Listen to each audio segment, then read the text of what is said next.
So I want you to imagine a 100-story skyscraper just towering over a city. Okay, got it. And then imagine a hit pop song.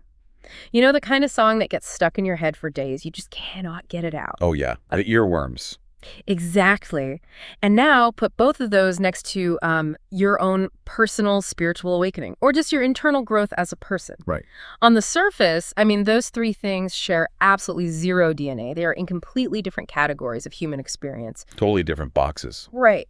But, and this is the crazy part, beneath the surface, when you strip away the steel of the building and the sound waves of the song and the psychology of the human, they are actually built using the exact same 4-step blueprint. It's a really radical way to view the world, honestly, because as you said, we are so deeply conditioned to just compartmentalize everything. Yeah, we really are. We put the architecture in a box labeled, engineering. We put the music in a box labeled art.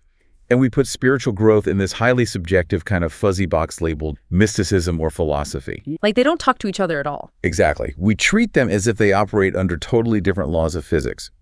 But when you examine the foundational geometry of how anything, literally anything, is brought into existence, those boxes just dissolve. They just vanish. Yeah, because there is this universal architecture underneath it all. How any concept moves from the invisible realm of an idea into the tangible physical reality. And decoding that exact architecture is our mission for this deep dive today. We are exploring a really profound conceptual text that outlines what it calls the Diamond A-Spire model. Right, the Diamond A-Spire. Yeah, and specifically, we're focusing on Book 2, Chapter 2 of this work, which deals with this concept known as plane alignment. Which is a fascinating chapter. It really is. The goal here for you listening is to decode the 4 primary elements of this universal architecture and then understand the critical alignment between our 3D physical reality, which the source calls the red plane, and then the 4th dimensional bridge to our spiritual potential, which is the green plane. It's essentially this brilliant geometric framework for manifesting potential. But I want to be clear, it's not just like theoretical nonsense. No, not at all.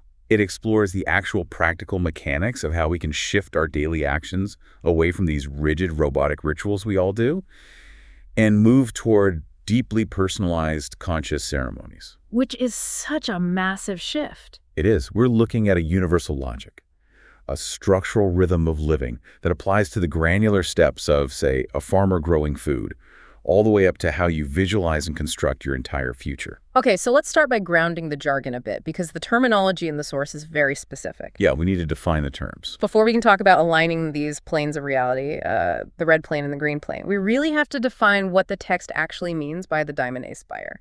Like, what is this shape we are supposed to be visualizing in our heads? Right, so think of it geometrically as 2 identical diamonds, or, to be more accurate, 2 octahedrons stacked tip to tip. Okay, so one on top of the other, touching at the points. Exactly. The bottom diamond represents the physical, material world, the density of Earth, our actual bodies, our economy, our chores. The day-to-day stuff. Yeah. And the text calls this the red diamond. Now, the top diamond, which is resting its bottom point on the top point of that lower diamond, that represents the spiritual, formless world of pure potential. And that's the blue diamond. Yes, the blue diamond. And the space right where these 2 points meet in the middle, that interface between matter and spirit, that is the green plane. Got it. And what about the spire part of the name?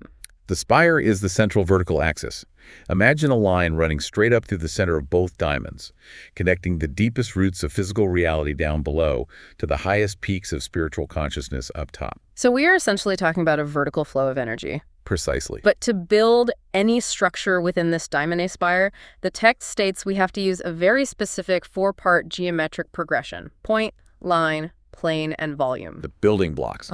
Right. We need to explore the mechanism of how these elements stack, because the text argues this isn't just, a metaphor for drawing on a piece of paper. It is the unbreakable law of creation, and it all starts with the point. Correct. The point is the genesis of literally everything. Geometrically speaking, a point has no width, it has no length, and it has no depth. It takes up 0 space. Exactly. It takes up no space. It is pure position. In the context of our lives, the point represents a singular purpose or a discrete intention. Like deciding you want to write a book. Yes, it's the initial spark of an idea, or that exact moment you make a definitive decision to achieve a specific goal. Okay, that makes sense. But the crucial thing to understand about a point is that, on its own, it is completely isolated. It has no feeling, no context, and no momentum until it is actually placed into a field of action. Right, it has to move. I mean, the goal that just sits in your head is really just a static dot in the void. Just floating there. Yeah. So the moment you take that intention and extend it, you create the second element, which is the line. Right. The line introduces the first dimension, which is length. It's the physical manifestation of movement, of growth, and direction. So the action you take. Exactly. Lines are what join those isolated points together. They link concepts, and structurally, they begin to create boundaries. Depending on the action, I guess a line can be really elegant and efficient, or it can be kind of jagged and erratic. Absolutely.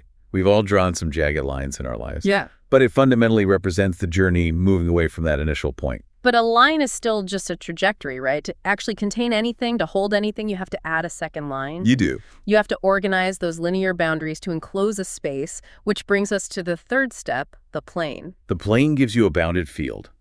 You now have a surface, you have length and width. Think of a plane as the organizational structure of an endeavor. Like a blueprint. Yeah, it is the framework where different lines of action intersect and harmonize. But obviously, we do not live in a two-dimensional flat reality.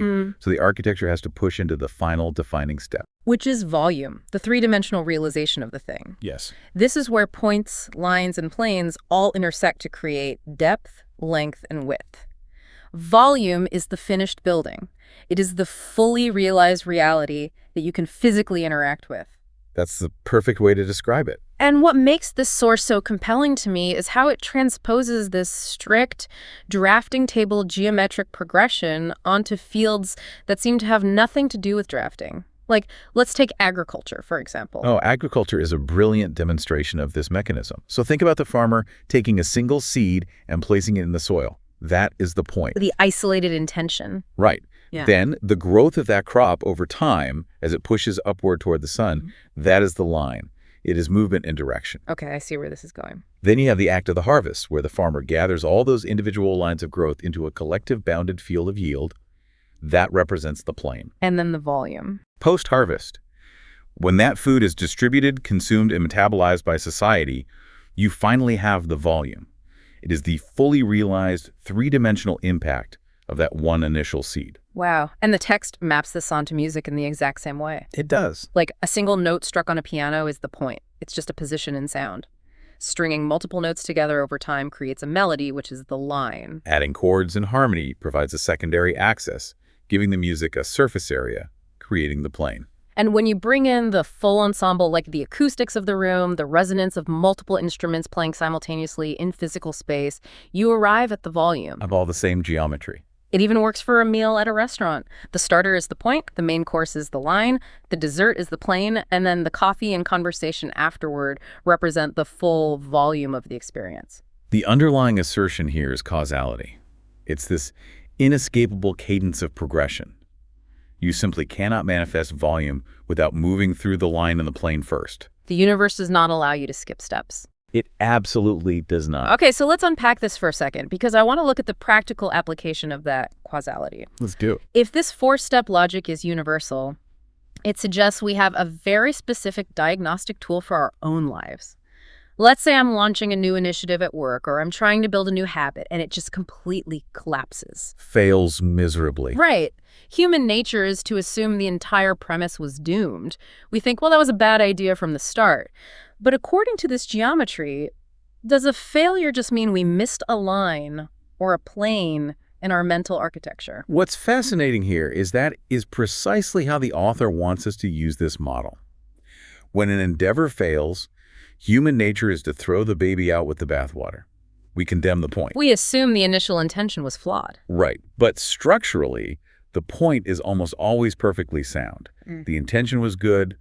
The failure occurs in the translation. Where specifically? We either failed to draw connecting lines properly, meaning our daily actions just didn't align with the intention, or we didn't establish a solid, organized plane before we attempted to force the volume into existence. We tried to inhabit the building before the framework was secured. We tried to eat the dessert without ordering the main course. Exactly. Identifying the missing geometric element allows you to isolate the structural failure without abandoning your purpose. You can rebuild the necessary line or plane instead of tearing the entire project down and starting from zero. It totally shifts our perspective from personal failure to, like, structural engineering. It takes the emotion out of the failure. That reframes so much of the frustration we experience in our daily routines. And speaking of our daily routines, that brings us to the specific volume that we inhabit every single day. The bottom diamond. Right. In the Diamond A-Spire model, the physical world operates on what the text calls the red plane. Let's dive into that. So the red plane encompasses everything tangible. It is our three-dimensional reality. It includes our daily tasks, our physical health, our economic systems, our societal interactions, all of it. And the tangible emotions we experience while navigating those spaces, right? Yes. It scales from the micro, like you making your bed in the morning, all the way to the macro, like global supply chains. The text is very specific about the energetic requirement to successfully navigate this red plane. It states that the red plane must operate at the frequency of courage and love. It does. It says the red plane is rooted in the heart center, serving society at large as a point of becoming. But I have to be honest, that sounds a bit contradictory to how most of us experience the physical world. How so? Well, most of the time, the daily grind doesn't exactly feel like courage and love, you know? It feels like stress, obligation, paying bills, and just survival. Which is why the author introduces a critical contrast, because what you're describing, the stress, the daily grind, the survival mode, that is not the true red plane. What is it then? The text calls that the gray diamond. Ah, the gray diamond. Let's explore this, because this feels incredibly relevant to the modern condition. What is the mechanism of this gray diamond? The gray diamond is a system running in reverse. It is an inversion of the natural geometry we just talked about. Instead of moving outward in service of the collective, it collapses inward. Like a black hole. Exactly. It is driven by fear, scarcity, and this desperate desire for external control. In a gray diamond system, everything is siloed and separate. It's every man for himself. Right. It's the paradigm where a select few manipulate political and economic structures for self-preservation, while the rest of society, the environment, and the social fabric is forced to absorb the cost of those disconnected decisions. It sounds exactly like doom scrolling. It sounds like the modern exhaustion of the remote work era, where everyone is hyper-connected digitally but structurally isolated, just running on this endless treadmill of anxiety. It's exhausting. The author even traces this gray diamond thinking back 4,000 years, calling it an enslavement model built on linear, random, and separate thinking. It is the ultimate left brain trap. The gray diamond forces you to constantly audit your surroundings for threats, which basically locks your frequency into the lowest possible state of survival. You're just trying to not get eaten by the tiger, so to speak. Exactly. The red plane, however, is the conscious evolution out of that trap. And it's important to note that the red plane doesn't mean you just abandon the physical world and go live in a cave. Right. You still have to pay your taxes. You still have to pay taxes. You still have to go to the grocery store. You still have to navigate spreadsheets at work. But the mechanism of how you do them changes. You do the exact same 3D tasks, but you execute them using the frequency of courage and cooperation rather than fear and competition. Yes. The red plane is about taking full accountability for your physical existence and elevating it. Courage is required because it takes immense bravery to stop operating from a place of scarcity when the entire world is screaming at you to hoard your resources. Oh, absolutely. And love is required because it is the only frequency that recognizes the interconnectedness of the social milieu. The red plane moves us from a downward spiral of extraction to an upward spiral of contribution. It completely elevates the mundane. I feel like we often treat our chores and our day jobs as these annoying distractions that are just keeping us from our true spiritual purpose. You resent the physical world. Right. But this architecture argues that mastering these 3D tasks with courage and love is the literal foundation of the spire. You cannot ignore the red plane because you cannot bypass density. We are physical beings. You cannot achieve higher consciousness if your physical foundation is crumbling because you neglected it. You have to build the base. Mastering the three-dimensional environment is the strict prerequisite for any upward movement in the spire. A stable volume on the ground is required before you can bridge to the next level. Which brings us perfectly to the bridge itself, because the red plane is only the bottom half of the equation here. Right. According to the text, resting directly on top of the red plane, geometrically mirroring it, is the green plane. So, if the red plane is our physical volume, what is the green plane, and how do we build a bridge between our daily chores and this higher structure? Okay, so the green plane is our transition into the fourth dimension. If the red plane is the realm of matter, the green plane is the realm of consciousness. The interface. Exactly. It acts as the permeable membrane between the physical world and the completely formless realm of spirit, which, again, the text refers to as the blue diamond at the very top. Where is this green plane located energetically? Energetically, the text locates the green plane at the sixth chakra, which correlates to the pineal gland in the brain.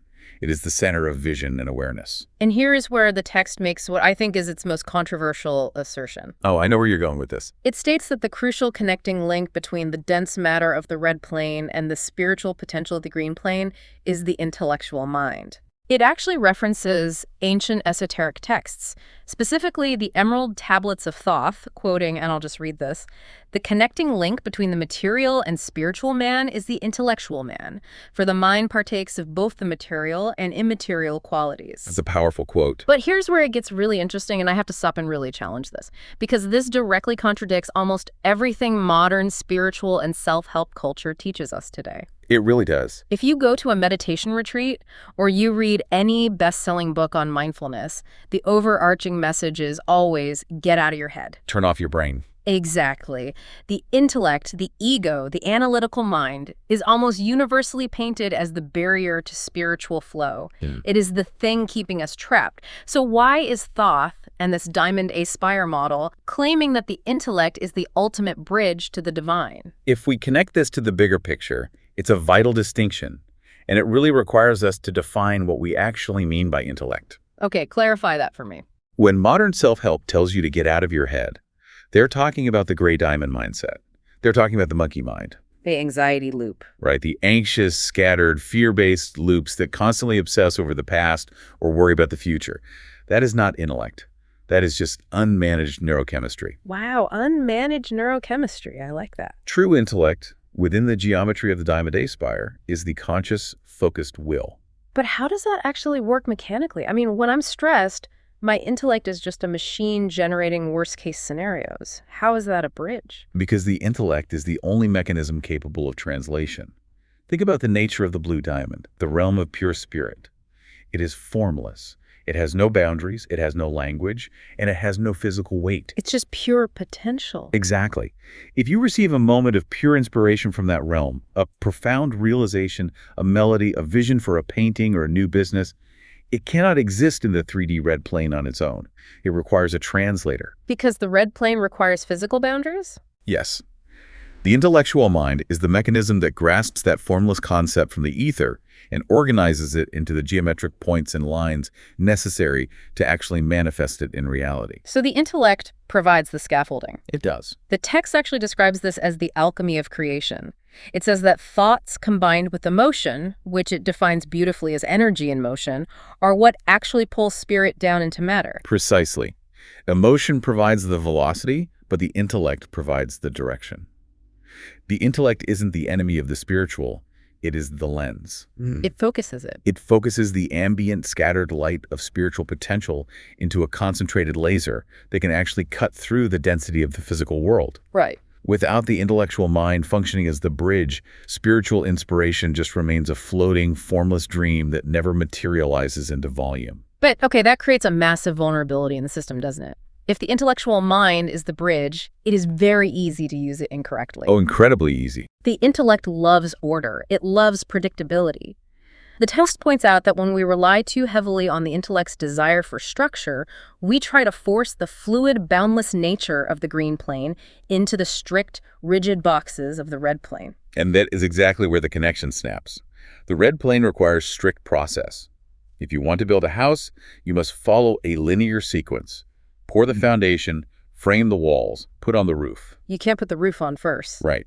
And the intellect is great at managing that. But the green plane, the realm of consciousness and spiritual connection, is fluid. It is nonlinear. It is not set in stone. And when humans attempt to interact with the green plane using the strict linear left brain mechanics of the red plane, the text says the result is ritual. Ritual is the mechanization of the spiritual. It is the intellect trying to dominate the formless. How so? Ritual is the belief that spiritual connection is basically a vending machine. If you input the correct sequence of buttons, if you say the exact correct words in the correct order, and kneel at the specific designated time, the divine is contractually obligated to dispense a spiritual experience.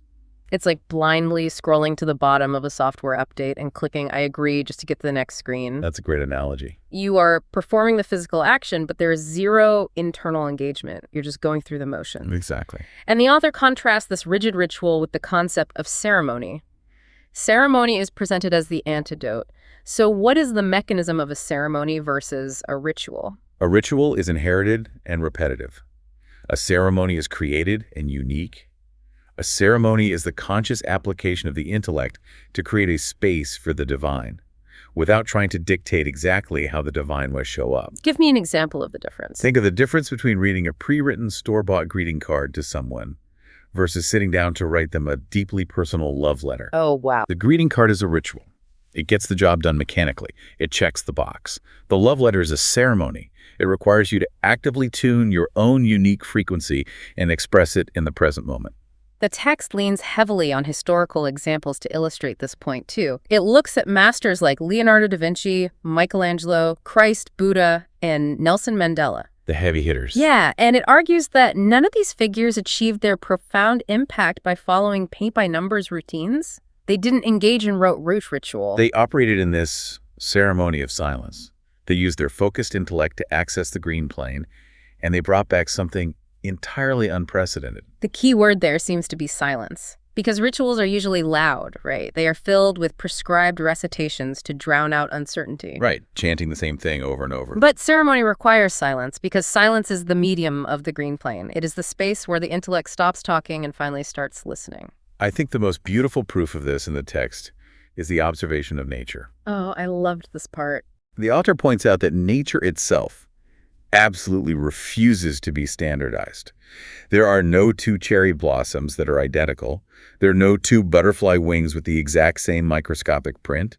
No two ocean waves break with the exact same geometry. It's all completely unique. Nature is an endless ceremony of unique expressions. So it defies logic to think that our human connection to the green plane should be a standardized, one-size-fits-all ritual. We are part of nature, which means our spiritual architecture is inherently unique. Yes. The Diamond A-Spire requires you to take responsibility for your own connection.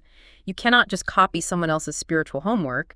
You have to design a ceremony that resonates with your specific frequency. Which naturally leads to the question of navigation. Yeah. If the green plane requires a highly personalized ceremony rather than a strict manual of rituals, how do we actually guide ourselves through that space? Right, because if it's completely formless, it could be overwhelming. Exactly. And the text addresses this by looking at various manifestation frameworks, proving that while the language may differ, the greatest modern thinkers are all fundamentally teaching the geometry of the green plane. The primary framework the text examines here is the work of Dr. Wayne Dyer, specifically mapping his 9 steps for manifestation onto the points and lines of this diamond architecture. Right. And rather than treating these as a checklist, which would be a ritual, the text treats them as a fluid journey of consciousness. It tracks how a concept moves from the formless into the physical. So what does this all mean practically? Let's trace that journey. Let's look at the mechanics of moving energy downward from the green plane into the red. The first phase of this geometry is what Dyer calls awareness of the higher self. This is the cognitive shift required to enter the green plane. It is the realization that your fundamental identity is not the physical body navigating the red plane. You are not your chores. Exactly. You are a non-physical consciousness that is currently utilizing a physical body to experience a three-dimensional reality.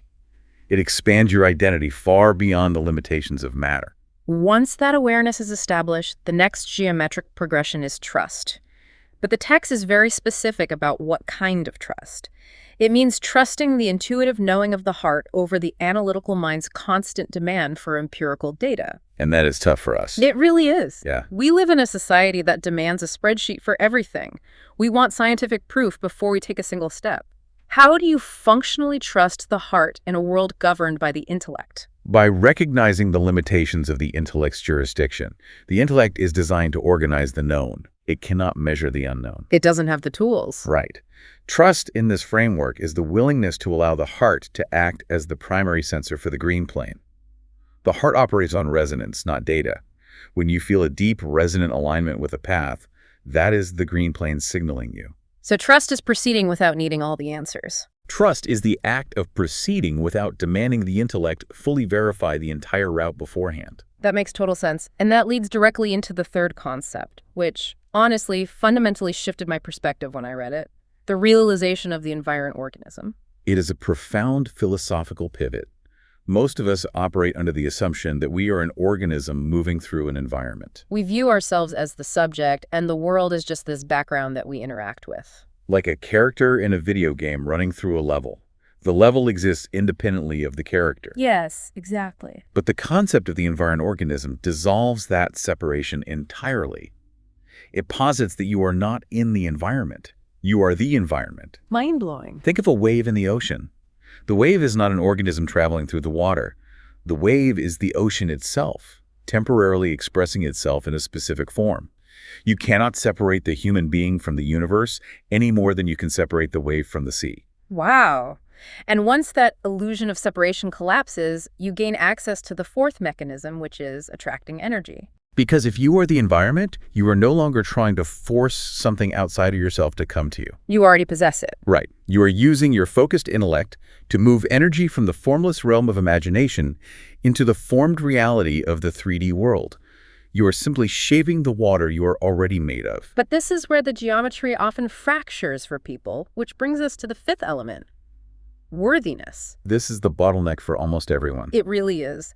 The text highlights that societal conditioning, which we now know is the gray diamond model, constantly reinforces the idea that we are fundamentally flawed, that we must somehow earn our right to exist or to receive abundance. It's exhausting. This raises an important question. How does someone practically practice worthiness when the world is constantly auditing their value? How do you overcome that friction geometrically? The friction exists because we totally misunderstand what worthiness actually is. In the old linear gray diamond system, worthiness was tied to assessment. It was an economic transaction. Did you produce enough value today to justify your existence? Exactly. Did you conform to the social standards? But on the green plane, worthiness has nothing to do with external validation or moral audits. It is purely a matter of frequency resonance. Like tuning a radio. Exactly like tuning a radio.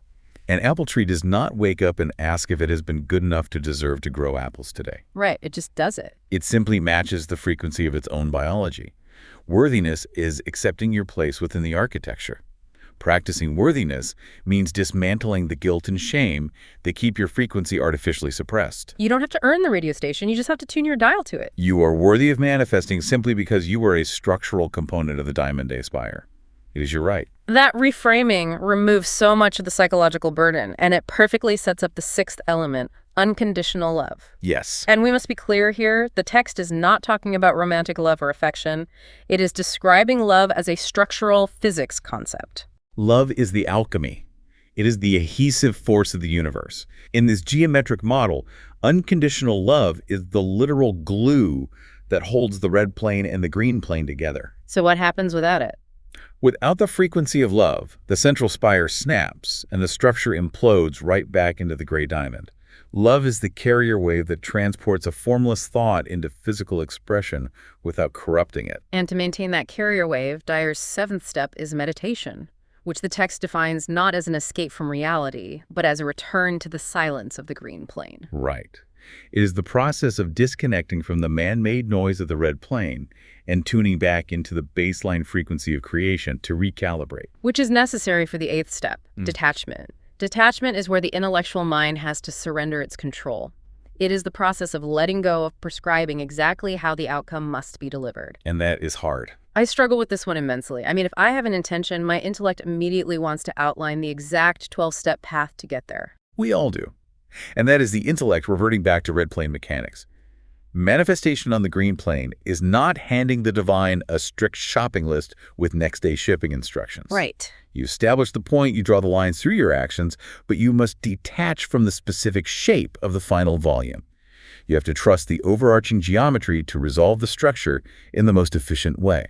Which is often a path the intellect couldn't possibly foresee anyway. Exactly. And the final element, the ninth step that binds the entire geometry together, is gratitude. Gratitude is the connective tissue. It is the absolute absence of feeling separate. It is the joyous acknowledgement of the energy flowing smoothly through all the points, lines, and planes. What is fascinating to me is that the text doesn't limit this geometry to just Wayne Dyer. It integrates other thought leaders to prove the universality of the model. Oh, right. It mentions a few others. Yeah, it briefly maps Mandy Morris's 8 practices for self-mastery and Mike Dooley's concepts of creative visualization, demonstrating that they all fit perfectly onto this exact same green plane architecture. Yes. Whether a teacher calls it awareness, anticipation, adaptability, or abundance, they are all describing the same tuner. They are all different linguistic maps describing the exact same territory. That's a great way to put it. They are all teaching us how to raise our cognitive frequency to pull inspiration from the blue diamond of spirit down through the green plane of consciousness and anchor it firmly into the red diamond of our physical lives. It is just a remarkable synthesis. We have tracked the progression from a microscopic point, a single isolated intention, through the structural expansion of lines and planes, all the way to the massive, multidimensional volume of human reality. And the most important takeaway here is understanding where you, the listener, fit into this equation. You are not separate from this process. You are the architecture. You are the Diamond A-Spire. You are the fulcrum where the dense matter of the red plane and the boundless potential of the green plane intersect. Your daily physical tasks are the foundation, and your quiet, formless visualizations are the sky. Both are equally necessary to build the volume of your life. To truly ground this concept, the text leaves us with a stunning biological analogy. It strips away all the abstract geometry and asks us to look at human anatomy as the literal, physical embodiment of this exact architecture. Let's explore that anatomy, because it takes everything we've discussed and roots it right inside the listener's body. Imagine the pure energy of the divine, the formless potential of the blue diamond shining down. Right? Anatomically, the text suggests this light reflects off the human pelvis. The pelvis is physically shaped like a bowl or a radar dish. This represents your base, your red diamond, your deep physical foundation anchoring you to the earth. That energy is collected in the pelvic bowl and focused upward. It rises through the torso, supported by the cathedral struts of your ribcage, until it reaches the heart center. The green plane. Exactly. The heart is the physical and energetic equivalent of the green plane. It is the intersection point, the bridge where the physical blood and the energetic frequency cross paths. From the heart, that refined energy moves up into the throat, and this is where the anatomy gets incredibly specific. It moves to the hyoid bone. Which is fascinating. For those who don't know, the hyoid is a horseshoe-shaped bone in the neck, and it is the only bone in the entire human body that is not articulated, meaning it does not connect to any other bone. It floats, suspended only by muscles and ligaments. It acts as an independent tuning fork. Because it is not rigidly anchored to the rest of the skeletal structure, it is completely free to vibrate and tune the unique frequency of your specific consciousness. It is the biological mechanism of your personal ceremony. And finally, that tune frequency moves up into the mouth, where it utilizes the hard palate, the roof of your mouth, as an acoustic amplifier, a biological launch pad to project your unique vibration out into the physical volume of the world. It turns your internal intention into multidimensional physical sound waves that alter the environment around you. It proves that your biology is the geometry. You are constructed, bone by bone, ligament by ligament, to act as the conduit between the spiritual and the material. You are not just living in the architecture. You are the architecture. So, knowing that you possess this biological mechanism for creation, knowing that your intellect is the bridge and your heart is the tuner, what frequency are you going to speak into existence today?